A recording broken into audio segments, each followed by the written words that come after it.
Hi, everyone, and welcome to a very special session with the two Sams. Now, we know that there are a lot of you tuning in today, and what we wanted to do was really explain what it's really like to build your own consultancy business, what it feels like, basically, a whole load of the stuff that people don't share with you. And I've been blessed, as I've said in many posts, to work with Sam O'Neill in 2024. Not only did she start off as a client, she's become a great friend and she does so much for me in our communities. But why don't you just introduce yourself, Sam? Share a little bit about where you came from out of corporate and what you're doing now. Sure. Thanks, Sam. So I'm Sam O'Neill. I've been in human resources for about 30 years of corporate, different industries. I've worked in healthcare, manufacturing, IT, and I was a music education major in school. So I did nothing with my major. I jumped right into HR. It's funny, people always say that you fall into HR. I was one of those. I fell into HR and I haven't looked back.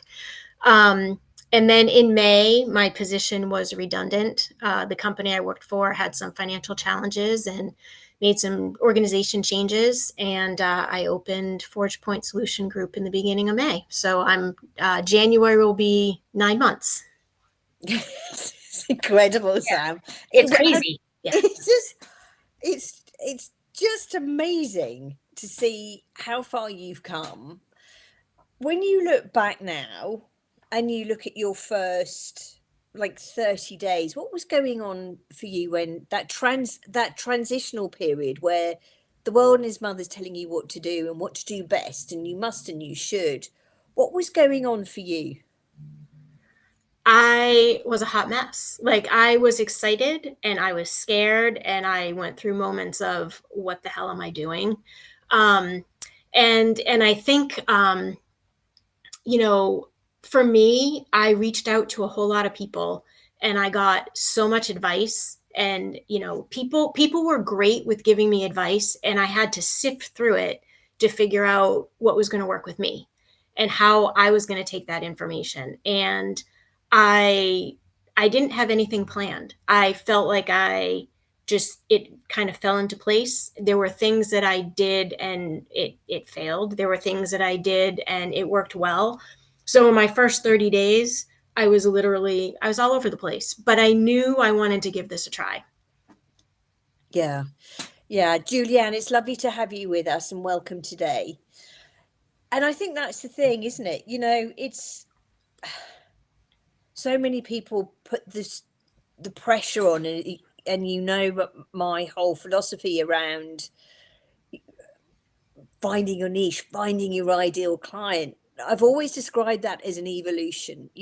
To your point, test, test, test again, fail, fail, fail, fail hard, fast, learn from it, and don't wear it. Now I know that's really hard.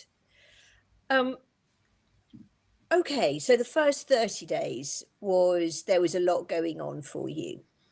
Yeah, so I got my first client 2 days after I decided to go on my own, and it was great. It was somebody that I knew who they have their own business and they needed help with doing an investigation. So they called me up and said, "Hey, I have this investigation for you. Are you interested?" And I was like, "Yeah, I'm definitely interested." And so she told me what the information was, and she was like, "So what do you charge?" I was like, "What do I charge? What do I charge?" I have no idea. I said, "What do you charge?" I had no 2 days in, so I had no idea. So she walked me through what she charges, and I said, "Sounds good." I said, "Let's do it." And so I went off and I did the investigation. I wrote my report, and I had to open a bank account. So I didn't think, I need a business bank account. So I went and did that, and that was my first client 2 days in. And then I went to an event. It was I forget what event it was. It was HR event, and there was a couple other consultants there, and introduced myself. And, and someone said to me, "Hey, so what are you focused on?" I'm like, I don't know. I think by then I was 2 weeks in, and I'm like, I don't know. I'm 2 weeks in, haven't figured that out yet. Oh, do you have a card? Nope, don't have a card yet. Like I had nothing. I went to these events and I didn't have a business card. I had no idea. I had a business name. That was it. I knew I was going to do HR consulting. I had a business name. And by then I had another client because I sent out a thing on Facebook saying that I was leaving corporate. I was going out on my own. And if anybody, knew of anybody or they themselves, needed some HR help. And one of my friends on Facebook said they have a business and they needed a handbook. I'm like, great, I'll do a handbook. So it all kind of started like that. And that was my first 30 days. And then people were like, oh, you need a website. I'm like, I do. I need a website. I'm not creative. I don't know the first thing about marketing. So I contacted one of my friends who was in corporate. I worked with her at another organization and she went out on her own. And I was like, hey, can you help me with my website? So we had a couple calls and she helped me with my website and my business cards. And that was kind of the first. And I think it took 2 months for us to really nail down the website. So it was like, I think 3 months in that my website was launched. So I kind of, I don't know, 30 days, 60 days, I kind of did a little bit of the things that I needed to do that I didn't know I needed to do until somebody told me I needed to do them. And I just asked a lot of questions. I reached out to a lot of people who I knew that went from corporate to consulting, and just asked questions. What worked for you? What didn't work? And the thing that amazed me the most was that people shared information. No one was like, oh, I'm not going to share. Pricing was kind of different. Like people didn't really share pricing, but they, hey, do you need a contract? I can send you what I use for a contract. Hey, don't do this because this blew up in my face. Or, hey, you might want to contact this person or try this. Or, hey, have you heard of this group or that group? And I just took notes and took notes and took notes. And then there's another consulting group called SHRN, which is a society for, senior HR networking group that I joined, oh my God, like 20 years ago. It's for HR people in transition.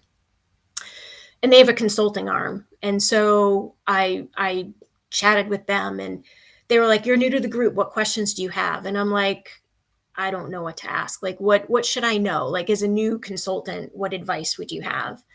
And I remember one of them said, I went out and I hired a business coach because I don't know how to run a business. And I was like, oh, I don't know how to run a business either. I have no idea what I'm doing.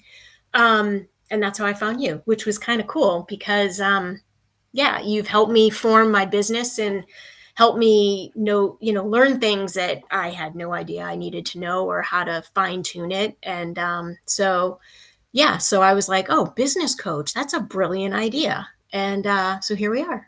You are my business coach. But more importantly, you're my friend, but you are my business coach. Yes. Yeah, exactly. And Yeah. it's, we've crossed that line and I'm glad we did. And Monica, happy Monday. So good to see you. Hope you had lovely holidays too. It's interesting. One of the things that you've just said there is about you don't know some of the questions to ask. You've also picked up about the whole point about website. And I've always said to those coming out, if you've come out with either ahead of time or it's been forced, and you're in that state of shock, whether you recognize it or not, or you come from a place of fear, being able to appreciate the evolution and say, okay, this is what I'm good at. And I know you and I, Sam, have spoken about this a lot, which was, okay, it's the vehicle you're using is different. It just so happens to be your company now. Your expertise and experience hasn't changed. Mm-hmm. In fact, you're now creating your own personal wealth through being able to exchange your services for money through your vehicle, which is your business. But throughout that evolution, the creation of a website, it irritates me when I see people coming straight out of corporate, spending a lot of money on a website. I'm not saying come spend all your bucks with me, but that's an evolution. Now you look back on that particular period, and I know you did take your site through an evolution. What would you say to anyone who's thinking, right, 3rd of Jan, I'm going to start? Now you've had the time to look back, and I'd love to hear it in your words rather than mine. What things would you recommend that people start to focus on in those early days? I think for the early days is, who are your contacts, right? Like over my 30 years of HR, I'm so lucky that I have an amazing network of people, and utilize your network. I think that's the biggest thing. Is I reached out to a lot of the people that I either worked with, partnered with, came in contact with, like benefit consultants. HR works closely with benefit consultants, with employment lawyers. Like, I really sat down and thought through, and it wasn't just a random list of people, right? It was really, who have I clicked with? Who have I known for a while? We've gone through a lot together. And so I started with that list and reached out to those people because they know me best. And the interesting thing is, all of the business that I have so far has been through my network or through referrals. I have not had to cold call or market, or like, it has all been just through referrals in my network. And so I've spent a lot of time really nurturing those relationships and getting some really great referral partners through that. I do some co-training with some of my network. We give referrals back and forth. So it's really asking for help, in reaching out to your network because they know you best.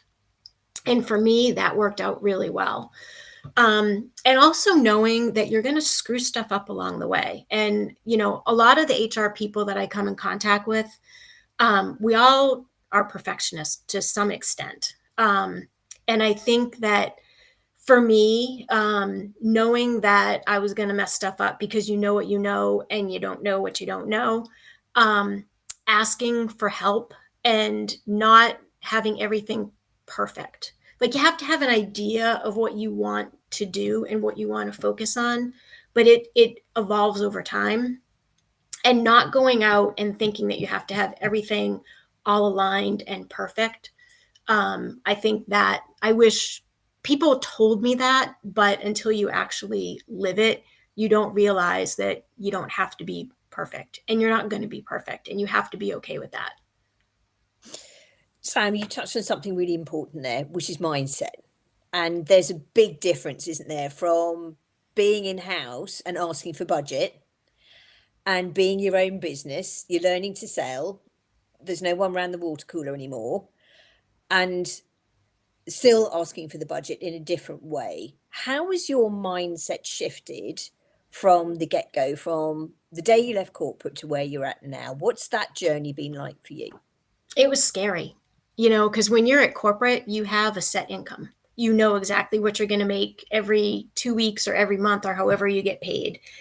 And when you go on your own, you don't. And so to me, that was really scary. And I had no idea what things were going to cost. Like, I needed to buy office furniture.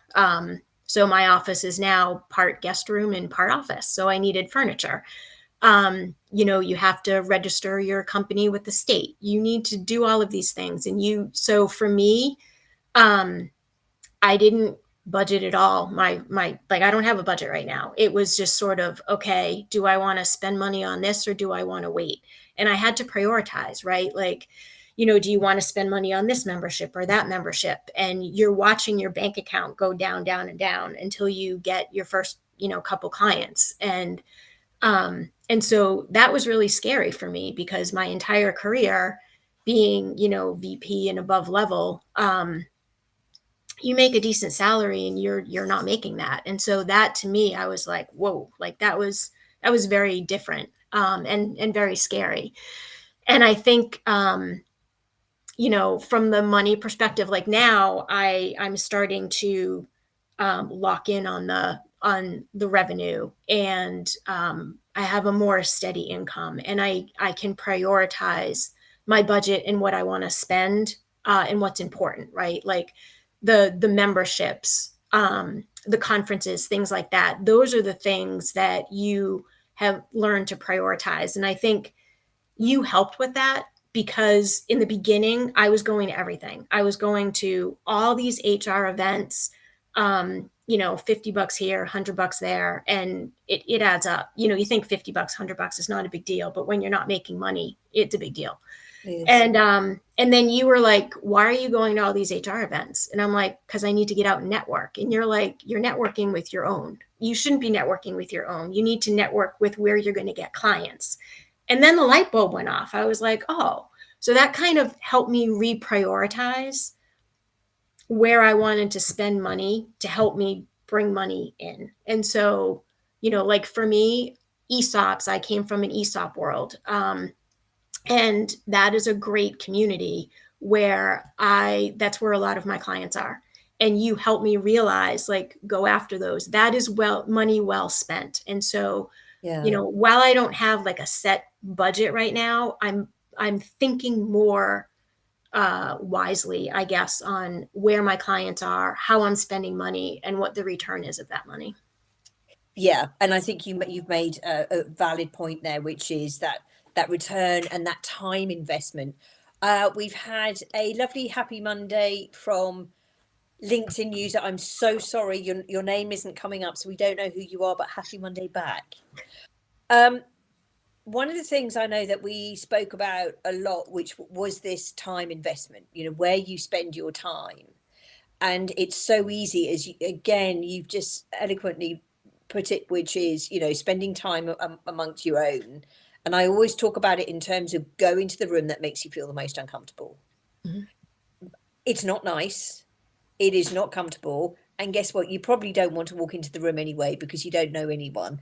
And that's the room you're meant to be in. Mhm. When you first went into that room, how did you, again, people don't talk about this, but how did you handle that? What was your mindset? And talk us through how you went about it and what you came away with. Yeah. So I am not an outgoing person.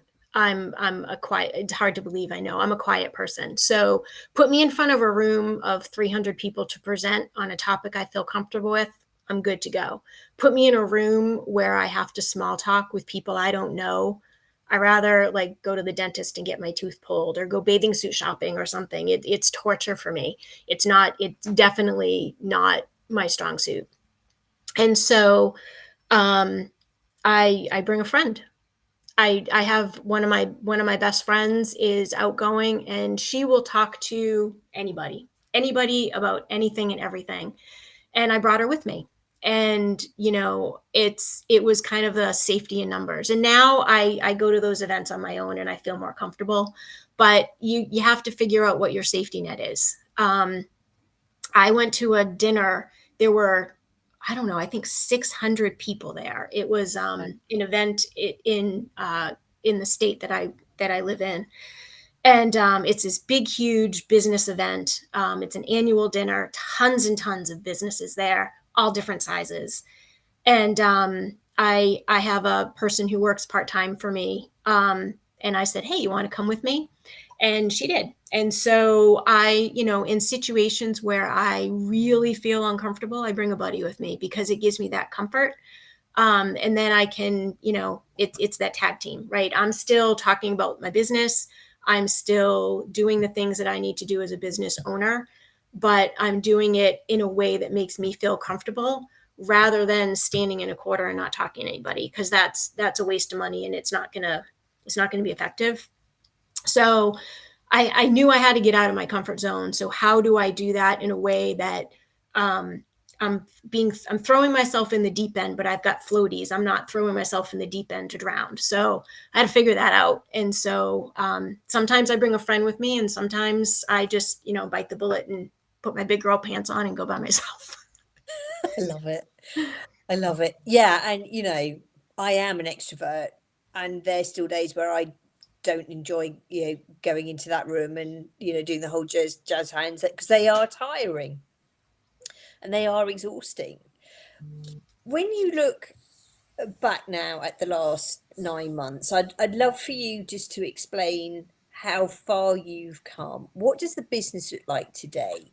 And what are you most proud of in terms of some of the work you delivered? Um, well, going from 0 clients, I now have 14 clients that I've been working with over the last 8 months.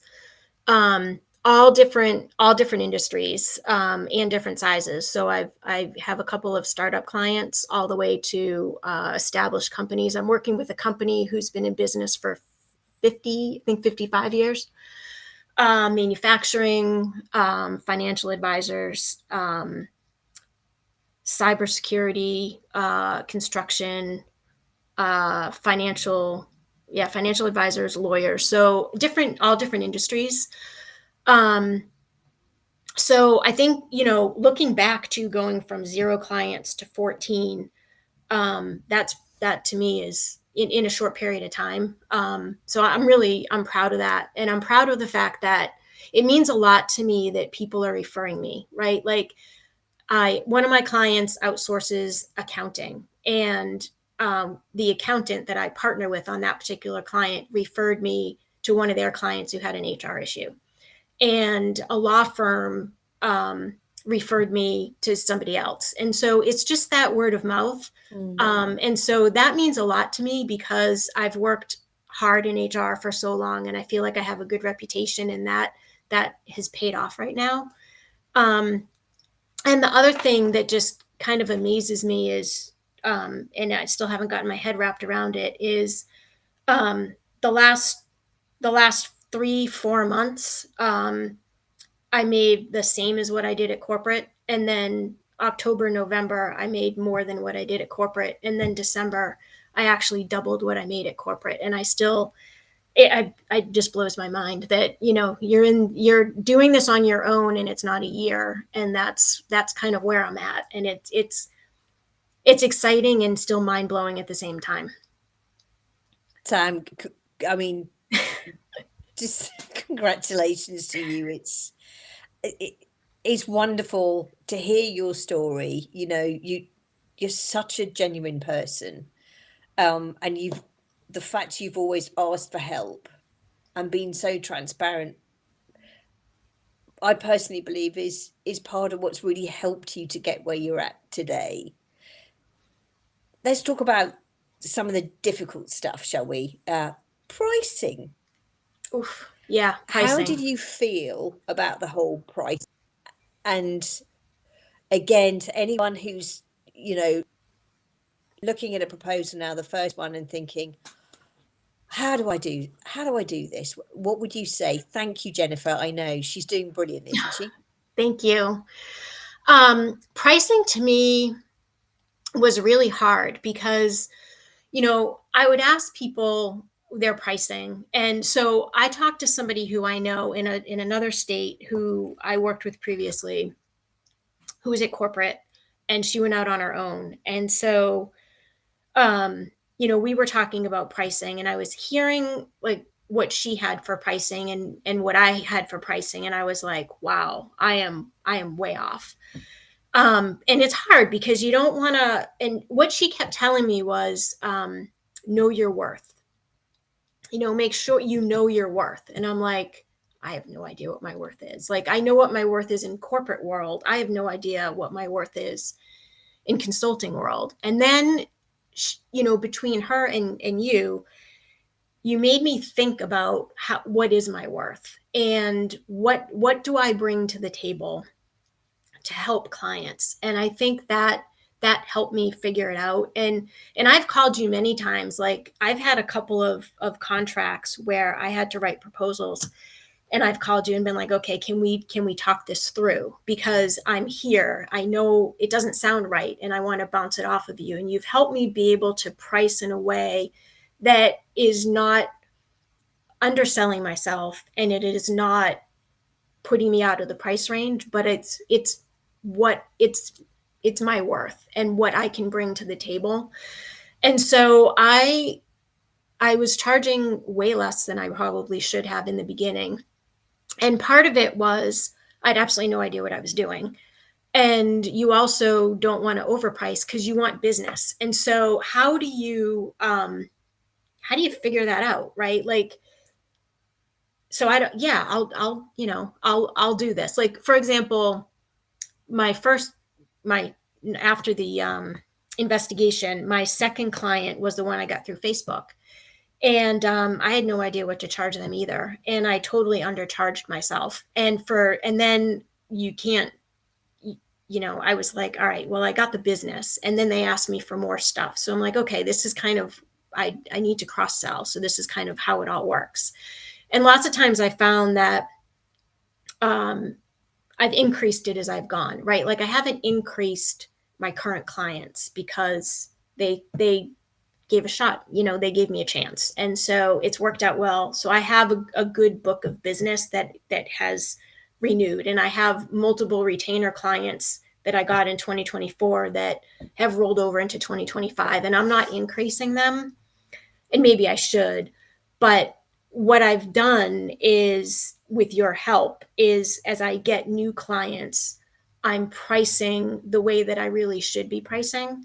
So I feel good about the pricing. And I have different price structures, right? Like if it's a retainer client, if it's a project, if it's training, if it's coaching. So I sort of have this, I don't know, book on my, I have a spreadsheet that I keep as Yeah. to how I quote different things. And is it a smaller client? Is it a larger client? Like, so I have these like perimeters that I look at to say, okay, this is where it falls.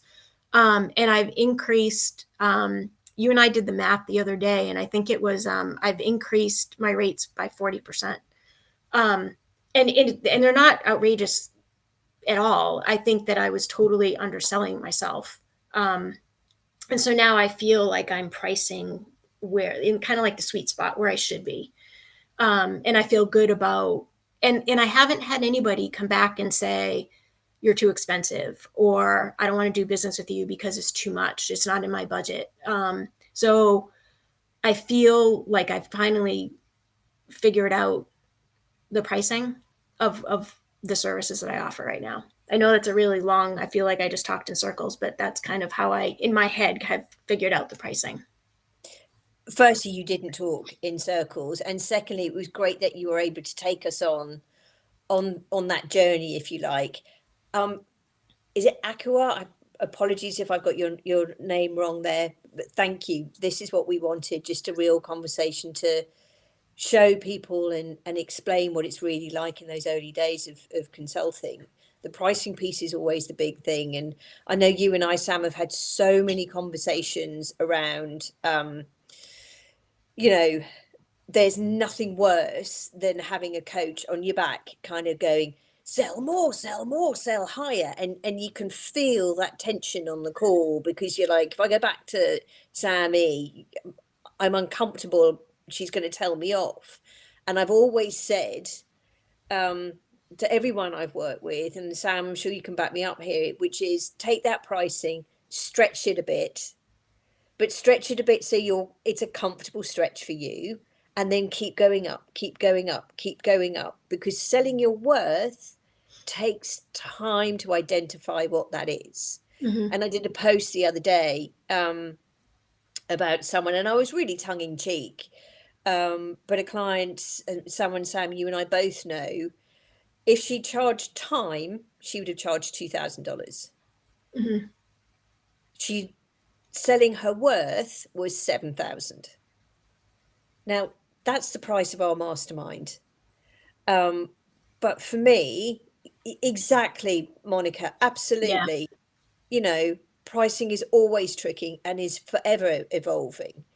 You know, I am a commercial beast. What I'm bloody good at is building HR businesses. It's taken me 15 years to be able to say that out loud without, going bright red or cringing or feeling awkward about it or thinking, oh God, I'm boasting. Pricing does take time and it's an evolution. But I Um, think you said that, Sam, right? Like you're good at this. And my business is successful, and it's because of my knowledge and my network, but it's because of your help too. Like I wouldn't know how to negotiate or how to price, or how to go about, I'm not a salesperson. I mean, I consider myself a salesperson now, but not Yeah. before. And you were able to help me figure out how to have those conversations without it feeling like I was a salesperson, right? And that I've had to learn that because I'm an HR person right now. I know I can say I'm a business owner and I'm a salesperson and all the things that go with it. But I learned a lot of that stuff from you, because when you're in corporate, yeah, you work with budgets and stuff like that, but it's different. It's, you have a budget, now you're setting your own pricing, and that's totally different. And you're negotiating differently and you're having different conversations. And so, yeah, I'm successful because of all the work that I've done, but I also feel that I'm successful because of your help and your guidance, because I wouldn't know the things that I know now if I didn't get that advice of, say, go find a business coach. Like, I didn't even, like, what is a business coach? Like, what? And then I'm like, oh, all of these things. So, like for you, it's 5,000 for the mastermind, right? And Yeah. when you look at where are you investing, to me, that 5,000, I turned that $5,000 over, I can't tell you how many times, with my clients, to get more business because of joining you. And the other thing, shoot, I just had a thought and it just went, um, it'll come back to me. I don't know. Keep going. It'll come back. Thank you, Monica. Um, yeah, so it's an interesting concept, isn't it? And again, something I always say to people coming out, when you're talking to clients, the mindset of I've got to close the sale, I've got to close, you don't. Mm-mm. And it takes a long time because of what you said. You haven't got a stable income. You're watching your savings go down. You're used to X amount coming in. You haven't got it coming in, and the outgoings are still the same, right? That hasn't changed. Yeah. But to get into that mindset of, we're exploring how we can work together, combined with the other mindset, which Sam, I know, you and I talked a lot about with you in the early days, which is you're exploring how you can best support them and help them, and using all your curiosity as an HR leader and some of the difficult conversations you'd have had at the board level and sitting around the table with other heads of, to be able to identify, is this someone I really want to work with? Mm-hmm. When did that click for you? And I'd love to hear a story of a scenario where you kind of went, oh, yes, that's right. And that's not the kind of client I want. And forgive me, I don't want to put you on the spot in terms of talking about a specific client per se, but a scenario that you're comfortable talking about would be great on that. Yeah. So let me get to the thought that I just escaped because it came back to me, and then I'll answer that question. The other thing, as far as pricing goes, that you helped me with a lot was when I first started, everything I did was hourly. And that was it. I think I shortchanged myself doing that, but also it was an administrative nightmare to be able to track that. Because at the end of the day, if you're working with multiple clients, you have to think through, okay, who did I do what for? And then you have to keep a spreadsheet. And it was just a nightmare.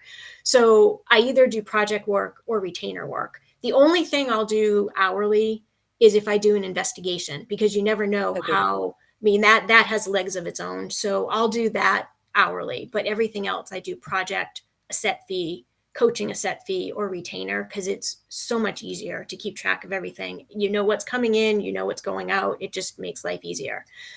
The clients, yeah, that's so in the beginning, I would work with anybody because I wanted the business and I was getting scared that I had a lot of stuff going out, but I didn't have stuff coming in. So I was a little nervous. But I think learning and being okay. So I have no problem saying no, but in business, it's a whole different story, right? So I had to learn that it was okay to get a no, and it was okay to say no, and that still it still is kind of hard. It's not as easy as people think it is. But there are some clients, well, potential clients that you have a call with, and the more you talk to them, you just get that feeling by like the answers, or they're non-responsive, and you just have that gut. And I don't know, I guess if it doesn't feel right, it's not right. It just Yeah. isn't. And I've had a couple calls where um, it didn't end up moving forward, and I'm perfectly okay with that, because it just, when you're having the conversation and getting, figuring out what they're looking for, um, if you're not aligned, and if you have, I have like this, I don't know, like everyone has their kind of North Star, right? If you are not falling in my North Star range, then we're not a good fit for each other. And that's okay. And that's hard. Like the first one, I was like, oh yeah, I'm gonna make this work. And you're trying to stick the square peg in a round hole. I'm gonna Mm. make it work. I'm gonna make it work. And I remember talking to you, and I'm like, it just doesn't feel right. And you're like, then why are you doing this? I'm like, I don't know. That's a really good question. Why am I doing it? And so you have to think through what kind of clients mesh with you, and vice versa. And it's okay not to mesh with everybody. And as a consultant, you have that ability to say no. Where you're at corporate, you have all these employees around you, and you don't, they're part of your company, right? But you got to, you know but as a consultant, you have a choice as to who you want to work with and who you don't. And if it doesn't feel right and something is off, then it's off, and it's okay to move on, or it's okay to give a referral to someone who you think is a better fit for what their needs are. And that's been a learning process, because you don't want to walk away from business, but if it's not the right business, it's good to walk away from it. Yeah. And I often think it's quite a confusing message in the early days, because it's that, and again, I know you and I have worked together on this, which is, take some of the business that you wouldn't even now deliver, and you've got a great support behind you now, um, but take some of those projects, and conversely, oh no, don't work with somebody you don't like. It's a real, again, it's about finding that balance. And I often say to everyone, and I know it sounds woo, but if your head and heart aren't connected on something, whether it's spending money or a potential client, don't let that client cost you money, because you're spending way too long on them doing work that actually you don't like doing and can't do, because you're stretching yourself, and ultimately you lose money because of it. And I think there's a valuable lesson in there, isn't there, which is just listen to a lot of your intuition to start with, because I feel particularly with HR consultants, everyone kind of hawks on you in terms of you must, you should, and actually you don't have to do anything. This is your way and your time. Yeah.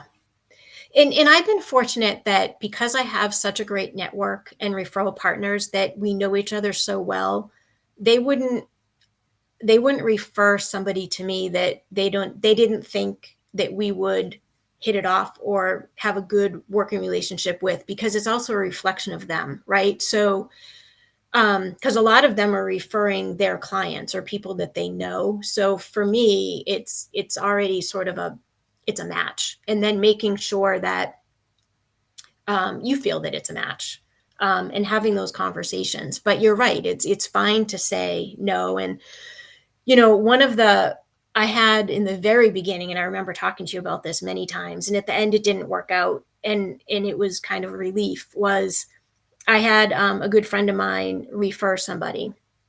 It was a company.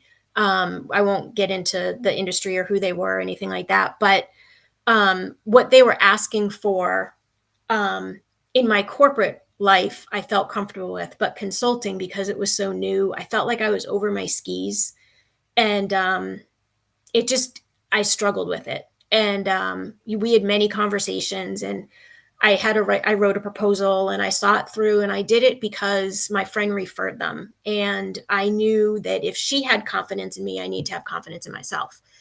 But at the end of the day, they chose somebody else, and I was perfectly fine with that, and it was okay.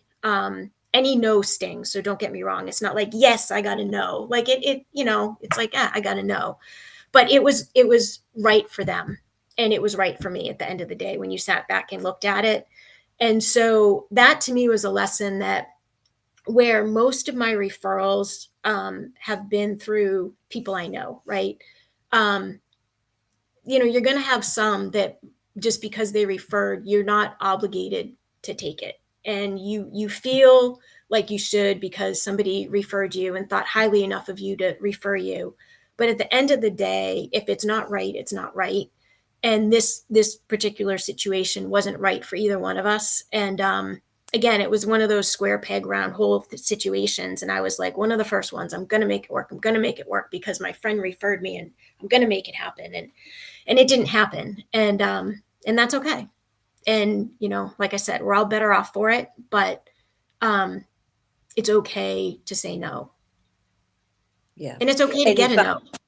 yeah, you're going to get a no. And, I often, again, I do post about it and I share it in our communities that I'm delighted to be the biggest failure I know. I've had more no's from anyone else I know because of what I do for a living. I've taken an HR consultancy from 650,000 to 4.3 million. I've taken another from 9 million to 14 million. Along that journey, there have been some very hard and some not very nice no's, right? And you have to learn to park that somewhere, which is even more difficult when most of us now have offices at home. I'm lucky I've got two in my house. So you carry that, and it's about being able to release that and know that there's something better around the corner. And again, I say that to everyone. It's a no's okay because you're no longer reliant on one piece of revenue coming in, which is your salary. If you lose a client, does it hurt? Of course it does. But there's always another one round the corner. Mm-hmm. And I think there's, we talked, didn't we, earlier in the business club session about the number of redundancies we've seen just before the holidays. So are there lots more HR consultants coming to the market? You betcha. But just remember that there is no one on this planet who is you. And as someone who's a natural fighter, who is so competitive, you put the word competition or it's a game, and I just turn into this freaking idiot who's just like, I'm gonna win. Actually, no, we're better off together. There is room, particularly in our industry and sector, for everybody. HR is going to continue to rise and rise and rise and rise because of what we do and who we are.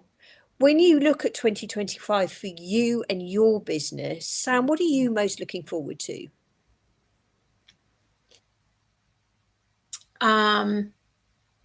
The continued growth and the continued privilege to work with so many amazing clients. You hit on it that I think one of my biggest fears of going into consulting was there are so many consultants. Like why am I going to do this and why are people going to choose me over somebody else? And they do because it's who you are as an individual, right? What you stand for, who you know, what you can do. And there's so much work out there that it just is. And so anyone who's thinking about going into HR consulting and is scared to because there are too many consultants out there, I think I'm proof that it doesn't matter how many consultants. And there are so many successful consultants out there. I'm one voice of so many successful consultants that have been in business far longer than I have. And there's enough business for everybody. And I think, for me, it's with my business, it's evolving, right? Like I'm focusing more on leadership development and coaching, doing a lot of training. And lately I've been doing a lot of investigations, and those are the things that I absolutely love. So I get to focus on the things that I love that benefit the clients and have fun while I'm doing it. And, the money coming in is good too, but it's like, I feel like, after 30 years of being in corporate and, I've had some amazing opportunities in corporate, don't get me wrong, but I kind of feel like after all that time, I finally have hit my stride, and I finally figured out really what I want to do. And this consultant thing, like I feel like I've figured it out, as to what I enjoy, and the fact that I can help people on their terms and on my terms with people that I enjoy working with. That's what I want to continue in 2025. I love that. I love that.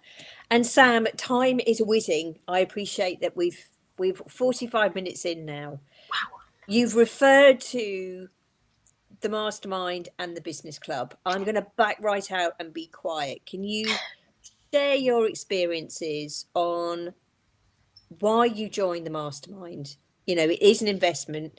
It's $5,000 now. It goes up to 5,500 for, from the 1st of January for the January cohort. Um, why did you join, and what was your experience?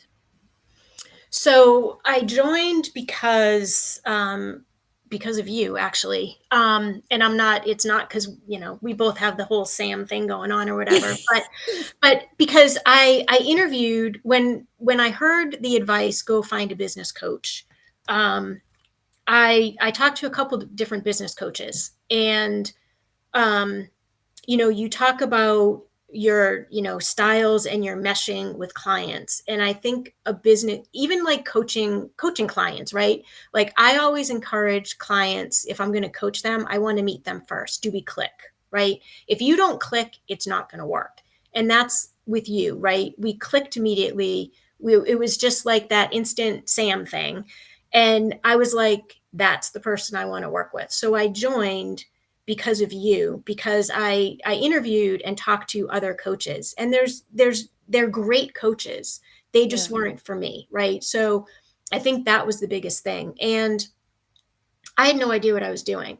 And so everything that you offered in the mastermind, it helped me grow my business and understand things that I had absolutely no idea how to do, right? Like there were, what's your elevator pitch? How do you, your quick elevator pitch, your longer elevator pitch? How do you take it and transform it based on where you are and who you're interacting with? Where to go, where for clients, making sure that you get out of your comfort zone. The tools, right? You have so many tracking tools that I've either not taken from you, you give them to me. So, but I tweak them a little bit, right, to make them work for Good. me. But I track like where my clients are. How do I follow up? When did I follow up? What were the conversations? Because you talk to so many people, you get them confused. So you want to make sure you're tracking. And your business, your referral partners, who's working, who's not working, what referrals are you getting from them, what referrals am I giving to them? It's all tracking, negotiation. And I think the biggest thing was how to sell without it feeling like gross, right? Like, I don't know, in corporate, you get all these calls and emails and, people banging your door down. And I want to publicly apologize to anybody that I didn't call back or email back, because now I'm one of those people. But to do it in a way that feels good, and that you're like listening to what people what they need, and you're trying to help them fix their problem, as opposed to just like spitting up all the stuff that you do, right? Because there's a big difference. And so I learned all that, and I have all these tools in my toolbox now that I'm actually using to keep me straight. Because you can be all over the place when you don't really know what you're doing. So that's the mastermind. Like I got so much out of it, and just really, and yeah, we talk a little bit about HR, but you really focus on the business and how to run a business as a small business owner. And I think that, like if you're in HR for years, HR, but you don't know how to run a business. So for the mastermind, I learned a lot of the things that I had no idea how to do on how to run a business. And then the business club, I love the business club because when you are on your own, you're on your own. You can't walk down the hall I mean, I walk down the hall and talk to my dog, but he doesn't help me. And so there's no one to talk to, right? There's no one to bounce ideas off of. There's no, you can't, go to the cafeteria or go, hang out in someone's office and shoot the breeze and, hey, can I bounce this off of you? You talk to yourself, you talk to your animals, there is nobody else to talk to. And so the business club for me, it gives you that community of like people who are in the same exact boat that you are, and you celebrate together and you talk through the crap together and what didn't work and what blew up in your face and how can you help one another. And it holds you accountable because you have those 3 calls every week. Yep. We have a call on Monday, Wednesday, and Friday, and each call kind of does something different. But you say what you're going to do on Monday. You're going to say what you're going to do for the week. So you're kind of saying it out loud. So you're being held accountable because other people are hearing what you're saying.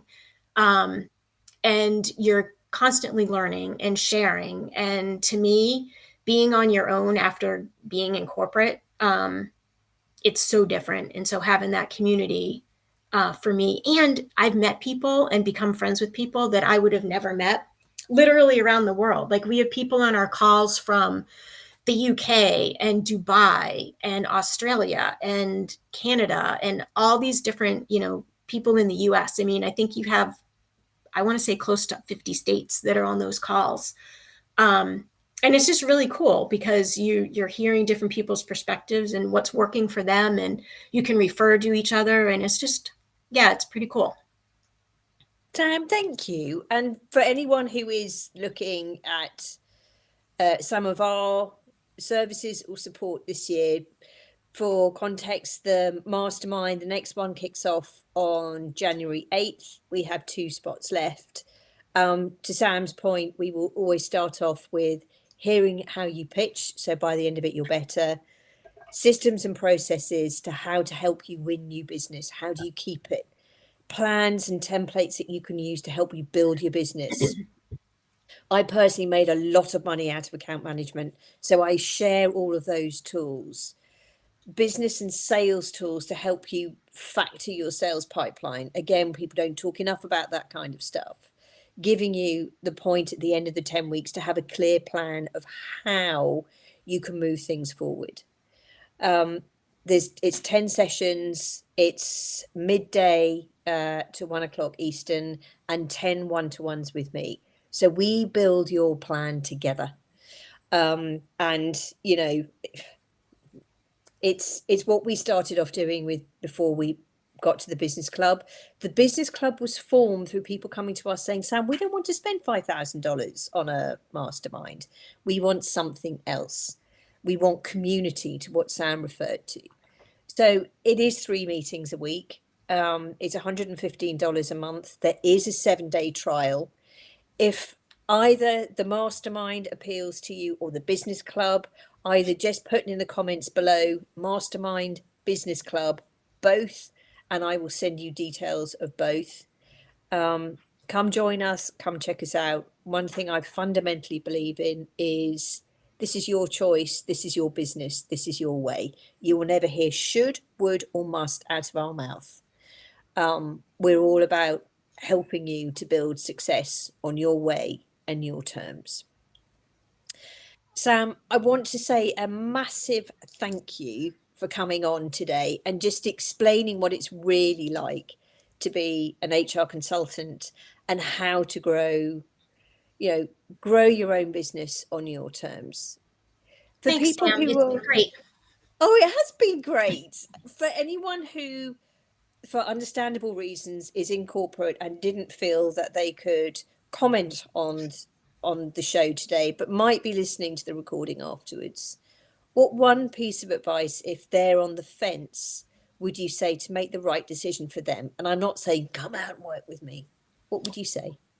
I think you have to figure out what is holding you back, and what are you really looking for, and just do it. I think, what's the worst case that can happen? It doesn't work and you go back to corporate, right? But I think if that's something that you really want to do it. I did. I thought about it for years before I actually did, and I can't look back. I had a great experience at corporate, but this is just amazing. And so if you're thinking about it, you're on the fence. Um, I'd say just jump in and do it. And I'm more than happy to talk further about my own experience or working with Sam, because my success is also her success. And like I said before, I would not go back. It's been an up and down journey, but one that was totally worth it. Sam, thank you. And to everyone watching today who is thinking about it, make the right decision for you. It's your time, your way. If you want to chat, as Sam said, to either one of us, please do. I fundamentally want what's right for you because we only have one life, one shot, right? So without further ado, I'd love to wish you all a very happy and healthy new year. Let's make 2025 a good one. Thanks, everyone. See you soon. Bye. Bye.